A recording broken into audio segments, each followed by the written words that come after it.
तो अब हम पॉजिटिव कंट्रास्ट मीडिया को डिटेल से पढ़ेंगे कि पॉजिटिव कंट्रास्ट मीडिया मतलब क्या होता है।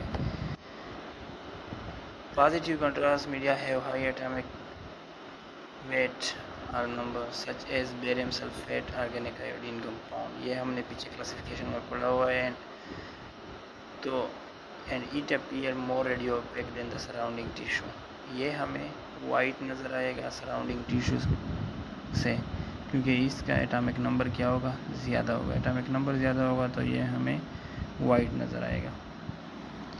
इसके बाद positive contrast media so that of two types, barium based contrast media, iodine based contrast media. हमने पढ़ा था कि बेरियम बेस्ड कंट्रास्ट मीडिया हमारे पास क्या होता है, वाटर इनसॉल्युबल होता है, और आयोडीन बेस्ड कंट्रास्ट मीडिया हमारे पास क्या होता है, वाटर सॉल्युबल होता है।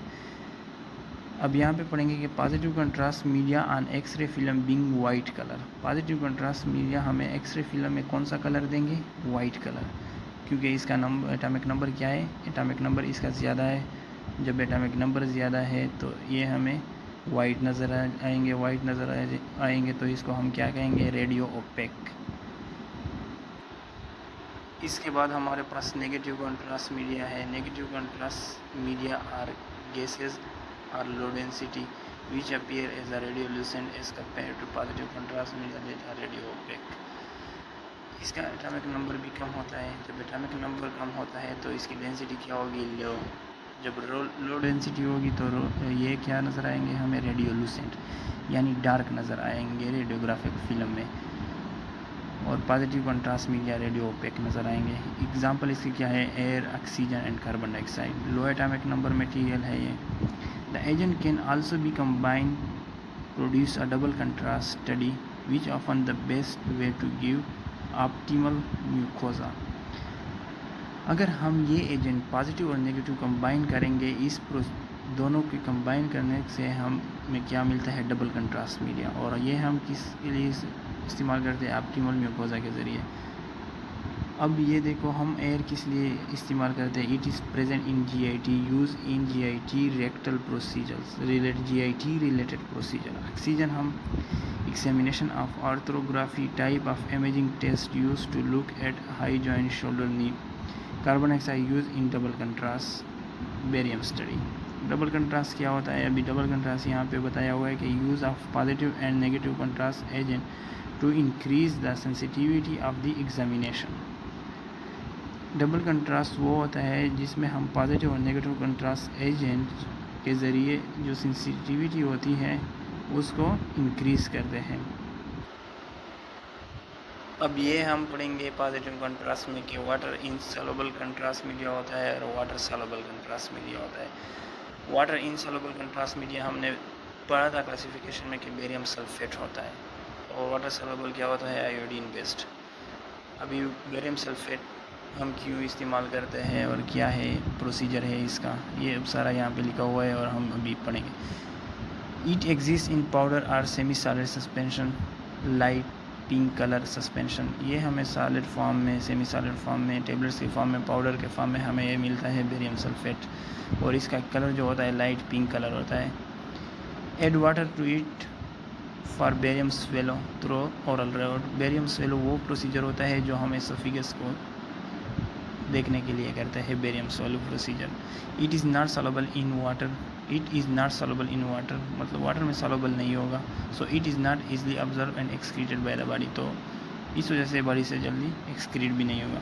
It will stay in the body cavity for a long period of time, so we have a maximum time for imaging.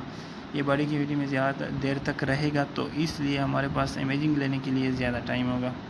It is use majority in investigation of GIT, ज़्यादातर हम GIT के लिए इस्तेमाल करते हैं। Depending on the examination, barium sulphate is either taken orally or through the rectum enemas. ये हम ज़्यादातर किस तरह इस्तेमाल करते हैं, ओरली या रेक्टम अनीमस के through. Oesophagus, barium swallow, large intestine through rectum enemas. और इसके अलावा बेरियम मील भी होता है। बेरियम मील हम किस लिए इस्तेमाल करते हैं, स्टमक के लिए इस्तेमाल करते हैं बेरियम मील। इसके हमारे पास प्रिकॉशन या कॉन्ट्रा इंडिकेशन के हमें किन किन चीज़ों में हमें ये बेरियम सल्फेट इस्तेमाल नहीं करना होगा। Barium sulphate is not observe easily and excreted, मतलब जल्दी हमारे बॉडी से एक्सक्रीट नहीं होगा, तो इसको हम, ये वाटर इंसॉल्युबल है इस वजह से, तो हम ये दो इसमें नहीं इस्तेमाल करेंगे। एक तो परफोरेशन और दूसरा ऑब्स्ट्रक्शन। परफोरेशन किसे कहते हैं, ये रेप्चर टाइप होता है। So as a result barium sulphate leak to the peritoneal cavities, inflammation, aeration, barium peritonitis can lead to death. अगर ये हम इस्तेमाल करेंगे, अगर हमारे जीआईटी में कहीं पे परफोरेशन होगा या होल होगा, तो ये वहाँ से निकलेगा पेरिटोनियल कैविटी में, और पेरिटोनियल कैविटी में ये क्या काज करेगा, इन्फ्लेमेशन होगी, तो वहाँ पे एरिएशन काज होगी। एरिएशन काज होगी तो इसको हम क्या कहते हैं, बेरियम पेरिटोनाइटिस पेरिटोनाइटिस, इसकी वजह से क्या होती है, डेथ होती है। ऑब्स्ट्रक्शन, ब्लॉकेज आ जाएगा, मतलब अगर ब्लॉकेज आ जाएगा तो बेरियम सल्फेट बॉडी से जल्दी खारिज नहीं होगा, निकलेगा ही नहीं। Thrombosis causes for the abdominal distinction, तो इस वजह से जो बीमारी होगी वो एब्डोमिनल डिस्टिंक्शन की बीमारी काज होगी। इसके बाद हमारे पास है वाटर सॉल्युबल कंट्रास्ट मीडिया, जिसको हम ऑर्गेनिक आयोडीन इस्तेमाल करते हैं वाटर सॉल्युबल में। अभी हमने वहाँ पे पढ़ा होगा कि परफोरेशन में या ऑब्स्ट्रक्शन में हम बेरियम सल्फेट नहीं इस्तेमाल कर सकते, तो फिर वहाँ पे हम क्या इस्तेमाल करेंगे परफोरेशन में या ऑब्स्ट्रक्शन में, वो अभी हम देखते हैं। This type of contrast media usually exist in liquid form, ये लिक्विड फॉर्म में होता है। It is soluble in water soluble, it is quickly observe and excreted by the body, जल्दी से बॉडी से खारिज होगा और ऑब्जर्व भी होगा।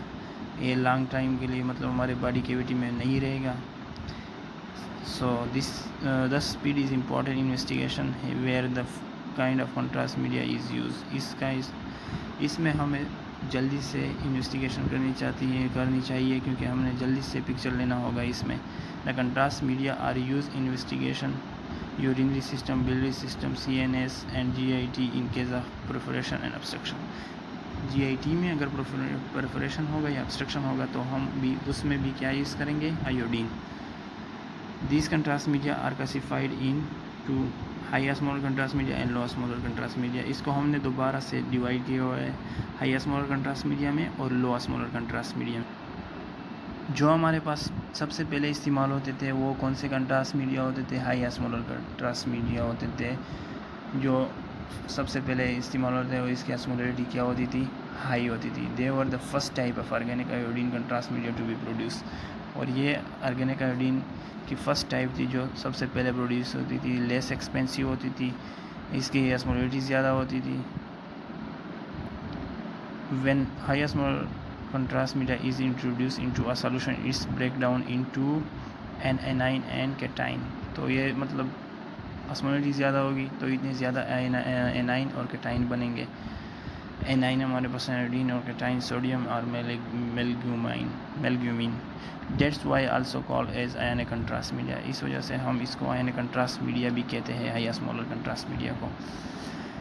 High osmolar contrast media have an osmolarity 5 to 8 time greater than plasma. osmolarity कितनी ग्रेटर होगी, 5 to 8 टाइम्स। प्लाज्मा की कितनी थी, 290 मिलीस्मॉल पर किलोग्राम था। This type of contrast media has higher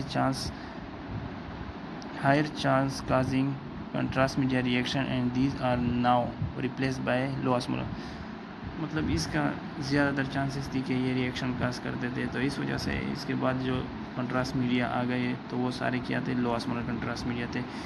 अभी जो सबसे पहले कंट्रास्ट मीडिया थी डाइट्राइजोएट सोडियम, इसको हम डाइट्राइजोएट का दूसरा जो ब्रांड नेम है इसको यूरोग्राफीन कहते हैं। डाइट्राइजोएट और यूरोग्राफीन ये फर्स्ट कंट्रास्ट मीडिया थी। इसके अलावा इसके बाद आयोथैलामेट था जिसको हमने डाइट्राइजोएट को रिप्लेस किया था आयोथैलामेट के साथ। फिर लो osmolar कंट्रास्ट मीडिया है लो osmolarity एडवांस और हाई osmolar कंट्रास्ट मीडिया। ये एडवांस थे हाई osmolar कंट्रास्ट मीडिया पे, मतलब एक्सपेंसिव हो गया। 2 method reduce the concentration of dissolve particle have low osmolarity। इसके 2 मेथड थे कि हम किस तरह डिजॉल्व पार्टिकल को कम करते थे। एक था ionic low osmolar contrast media, non ionic low osmolar contrast media. Ionic जो था, it is a type of contrast media dissociated in sodium but into less particle. इसमें लेस पार्टिकल बनते थे, ज़्यादा नहीं बनते थे। लो ऑस्मोलर कंट्रास्ट मीडिया में लेस पार्टिकल बनते थे। इसका एग्जांपल था आइसोजिलेट या हेक्साब्रिक्स, इसका हमारे पास ब्रांड नेम है। Non ionic low osmolar contrast media, in this type the contrast media does not dissociate into particle. इसमें कंट्रास्ट मीडिया पार्टिकल में नहीं, मतलब पार्टिकल नहीं बनते थे इसमें। तो इसका जो एग्जांपल था आयोपिमेडोल या आयोपिमेरोन, इसका जो ब्रांड नेम है आयोपिमेरोन। ये एमसीक्यूज के लिए याद करना होगा। तो ये हमने सरसरी मतलब कंट्रास्ट मीडिया के बारे में पढ़ा कि कंट्रास्ट मीडिया के टाइप्स क्या होते हैं और इसमें पॉजिटिव और नेगेटिव कौन सा कंट्रास्ट मीडिया होते हैं, और फिर पॉजिटिव में हमारे पास कौन से होते हैं, वाटर सॉल्युबल होते हैं और वाटर इनसॉल्युबल होते हैं। फिर वाटर इनसॉल्युबल जो होते हैं वो बेरियम सल्फेट होते हैं। जो इसके बाद वाटर सॉल्युबल थे वो आयोडीन बेस्ड थे। इसके बाद वो वाटर सॉल्युबल में फिर से दो टाइप्स थे, हाई ऑस्मोलर था और लो ऑस्मोलर था। हाई ऑस्मोलर जो थे वो हमारे पास आयनिक कंट्रास्ट थे, और फिर लो ऑस्मोलर जो थे वो नॉन आयनिक थे और आयनिक भी थे। तो ये आज का हमारा टॉपिक था जिसको हमने कवर कर लिया है। इंशाल्लाह कल से इससे मज़ीद पढ़ेंगे आगे। इसको इंशाल्लाह हम इस वीक ही में कंप्लीट करेंगे। ओके, अल्लाह हाफ़िज़।